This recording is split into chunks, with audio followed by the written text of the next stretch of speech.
이 분아 막 로이 꼬이 배잖아 그래 뭐 아무 돈 보구나 이래 아니 어디 아이 비방 nang nathanda ka ba nang nathanda ka ba chatu ba nathanda ka ba chatu ba ai chatradi nang chaloi khungdu everyone ma ba mai channel da tarang ngam tree adum yang ngesi se ai hojing macha to gi polio pithak pa chatoi ne ba ko au du gi lotion na loye aduga macha se papa so ji puna chamina doine polio pithak pa gi ko gi unit la ai ba ko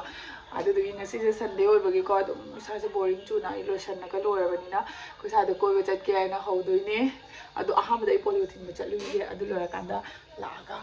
na hai ge ba ko ko chat ke ne na uju pudi hai du kai ma da mo unit ta corrector ko order di khande adu kari gumba chat ta ba ta ga di tause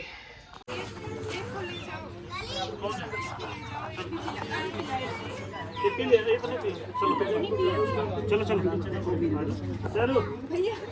नहीं पिया अच्छा ठीक है नाम अयोजी खले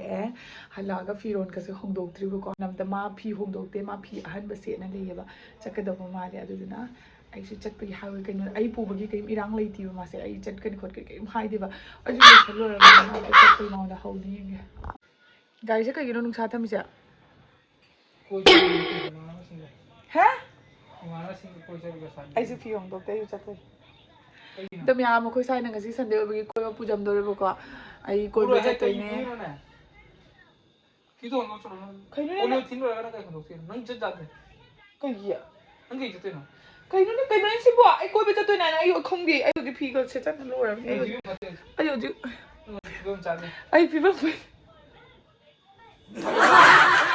पत्ती फिबम जादे होदोक तो गचरे बो अदम या मखोय साइना होजि एंगोंदा आई मंचूरियन याम चानिंगी बको चाकपुदी चकचा लोरे तोय मंचूरियन चाबा चतोनी आई मंचूरियन चा चतोनी कोय बु पुबी दोरे मंचूरियन पिज्जा बचा तोरे चा दोरे चा बना चा नि लो ngang ni ai nungti gi chage habra no phadok tang chage habra du chage ga da chage ma pani ko jam ai khong dai manchurian chage manchurian da nang ka gi na phyong dok tri ai chato nai ta nang kai da nam chet ka do ma de su khale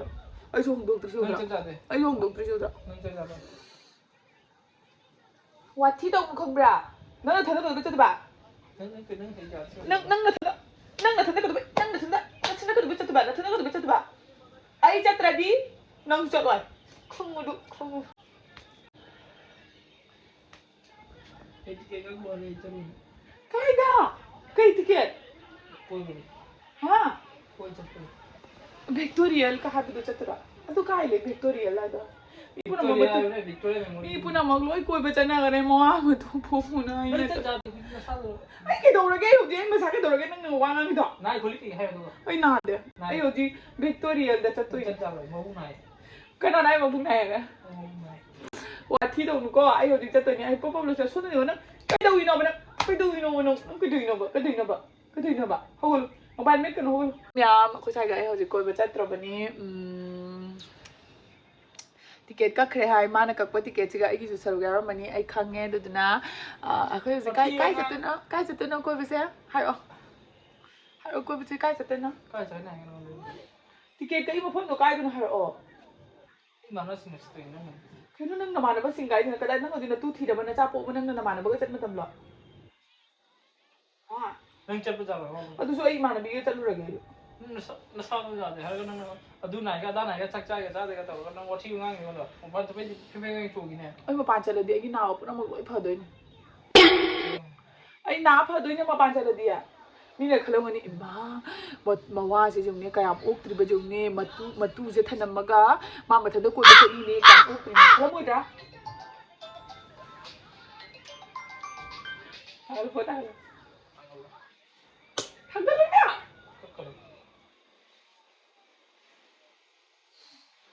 adum yam phone lại coi về chụp mai thì mà tu lấy về thì phone tôi đấy ni pa tu mà tu lấy về mà tu bu đồ mà khá đấy cái này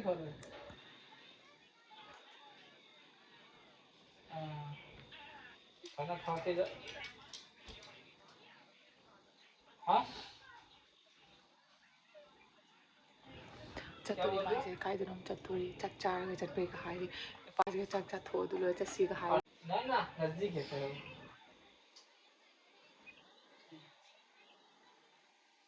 Mutai ta chalo ya. Ha? Chare. Itu lu ai ro.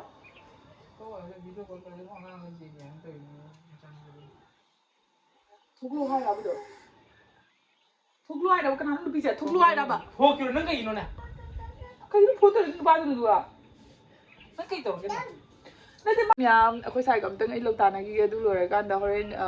ꯀꯗꯥꯏ ꯆꯠ ꯃꯐꯝꯗ ꯆꯠꯇꯣꯏꯅꯣ ꯍꯥꯏꯕꯗꯣ ꯃꯌꯥꯝꯗ ꯈꯪꯍꯜꯂꯛꯑꯒꯦꯀꯣ ꯍꯧꯖꯤꯛ ꯉꯥꯛꯇꯪ ꯄꯣꯊꯥꯔꯒ ꯃꯌꯥꯝ ꯑꯩꯈꯣꯏ ꯁꯥꯏꯅ ꯃꯨꯚꯤ ꯇꯤꯀꯦꯠ ꯀꯛꯑꯝꯃꯦꯕꯀꯣ ꯑꯩꯉꯣꯟꯗ ꯍꯥꯏꯗꯕꯤꯗ ꯑꯗꯣ ꯑꯩꯈꯣꯏ ꯍꯧꯖꯤꯛ ꯃꯨꯚꯤ ꯌꯦꯡꯕ ꯆꯠꯇꯣꯏꯅꯦ ꯂꯥꯛꯑꯦ ꯃꯃꯥ ꯑꯗꯨꯗꯨꯒꯤ ꯑꯩ ꯍꯧꯖꯤꯛ ꯂꯣꯏꯁꯟꯅ ꯂꯣꯏꯔꯦ ꯑꯩ ꯉꯁꯥꯏꯒꯤ ꯃꯥꯅ ꯑꯩꯉꯣꯟꯗ ꯍꯥꯏꯗꯣꯛꯇꯕ ꯑꯣꯏ ꯂꯩꯔꯝꯃꯦꯕꯀꯣ ꯑꯗꯣ ꯃꯌꯥꯝ ꯍꯧꯖꯤꯛ ꯊꯣꯛꯑꯦ ꯐꯦꯃꯤꯂꯤ ꯑꯃꯈꯛꯀ ꯆꯠꯇꯣꯏꯅꯦ ꯑꯗꯨꯒ ꯃꯈꯥꯗ ꯆꯠꯂ ꯈꯣꯠꯂꯒ ꯌꯦꯡꯍꯜꯂꯛꯀꯦꯀꯣ ꯃꯣꯏꯁꯨ ꯂꯥꯛꯑꯦ ꯍꯧꯖꯤꯛ ꯀꯩꯅꯣꯁꯨ ꯂꯣꯏꯁꯟꯅ ꯂꯣꯏꯔꯦ ꯃꯣꯏꯁꯨ ꯍꯧꯖꯤꯛ ꯊꯨꯡꯉꯅ ꯂꯩꯔꯦ ꯑꯩꯈꯣꯏ ꯍꯧꯖꯤꯛ ꯀꯟꯅ ꯂꯣꯀꯦꯁꯟ ꯌꯦꯡꯉꯦꯕꯀꯣ ꯆꯠꯂꯝꯗꯥꯏꯒꯤ ꯁꯤꯔꯣ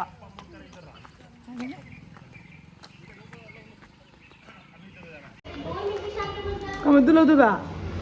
ꯅꯪ ꯆꯥꯎ ꯆꯥꯗꯅ ꯅꯪ ꯆꯥꯁꯤ ꯆꯥꯗꯅ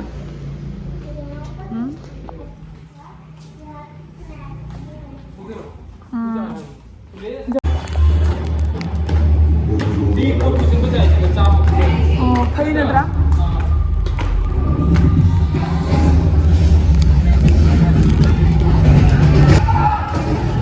ꯐꯤ ꯅꯠꯇ꯭ꯔꯥ ꯐꯤ ꯖꯒꯥꯁꯦ ओ रंग रे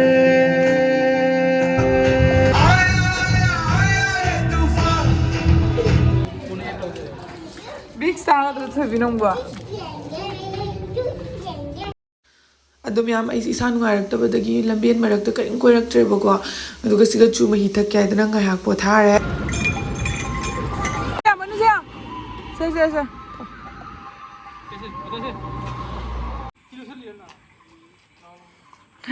ꯑꯩ ꯐꯤ ꯂꯧꯁꯟꯕꯁꯤꯒ ꯑꯩꯈꯣꯏ ꯅꯨꯄꯤꯁꯨ ꯐꯤ ꯂꯧꯁꯜꯂꯤꯅꯦ ꯂꯧꯁꯜꯂꯤꯔꯣ ꯅ ꯁꯤꯗꯣꯔꯦ ꯋꯥꯕꯅ ꯁꯤꯗꯤ ꯇꯥꯍꯧꯗꯦꯀꯣ ꯉꯥꯏꯍꯥꯛ ꯄꯣꯊꯥꯔꯒ ꯉꯁꯤ ꯁꯟꯗꯦ ꯑꯣꯏꯕꯒꯤ ꯑꯩꯈꯣꯏꯒꯤ ꯁ꯭ꯇꯦꯟꯗꯤꯡ ꯏꯟꯁꯇꯤꯇ꯭ꯌꯨꯠ ꯍꯥꯏꯅ ꯂꯩꯌꯦꯕꯀꯣ ꯑꯗꯨ ꯃꯐꯝꯗꯨꯒ ꯐꯤ ꯌꯣꯟꯕ ꯂꯥꯛꯑꯦꯅ ꯑꯆꯧꯕꯉꯩꯅ ꯃꯣꯏ ꯃꯦꯁꯦꯖ ꯂꯥꯛꯄꯒꯤ ꯑꯩꯈꯣꯏ ꯍꯧꯖꯤꯛ ꯐꯤ ꯌꯦꯡꯕꯒꯤ ꯀꯟꯅ ꯂꯥꯛꯑꯦ ꯑꯗꯨꯒ ꯑꯩꯅꯗꯤ ꯈꯜꯂꯦꯕꯀꯣ ꯐꯤꯁꯦ ꯌꯥꯝ ꯁꯥꯊꯤꯅ ꯌꯣꯜꯂꯝꯒꯗ꯭ꯔꯥ ꯍꯥꯏꯅ ꯑꯗꯨꯒ ꯃꯅꯨꯡꯗ ꯆꯪꯉꯒꯗꯤ ꯌꯦꯡꯉꯨꯅꯦ ꯀꯌꯥꯝ ꯁꯥꯊꯤꯅ ꯂꯤꯛꯑꯝꯃꯦ ꯁꯤꯒꯩꯁꯤꯒ ꯑꯩꯈꯣꯏꯒꯤ ꯁꯥꯔꯤꯒꯨꯝꯕ ꯑꯗꯨꯗꯩꯗꯤ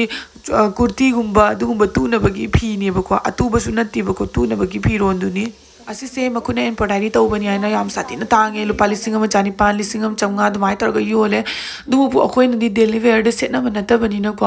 ꯑꯩꯗꯤ ꯑꯗꯨꯝ लेरक्ट्रे मशीन में होने से इतना महंगा क्यों है मशीन में होने से इतना महंगा क्यों है भैया हाँ भैया मशीन में होने से इतना महंगा क्यों है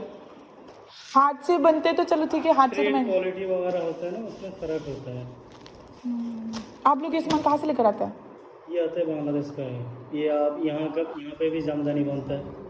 हाँ यहाँ पे भी मैंने देखा ना ऐसे कहाँ का है तांत हर जगह शांतिपुर का तांत होता है तो जाएगा नहीं ना नहीं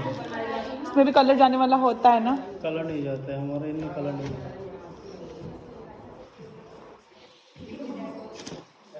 मैतेगी साड़ी ओरगदी तांगसु अदुम लेबदा पामुदेबको सिगुम्बा साड़ीसिदि लेबदा याम पामुइए अदुना करीम लेरक्त्रे दुम जुमदा लाए अदुगा कोकोनट थअगा गी वीडियो से साइज अदुम लेसिनजरगे को ngasi gidi bye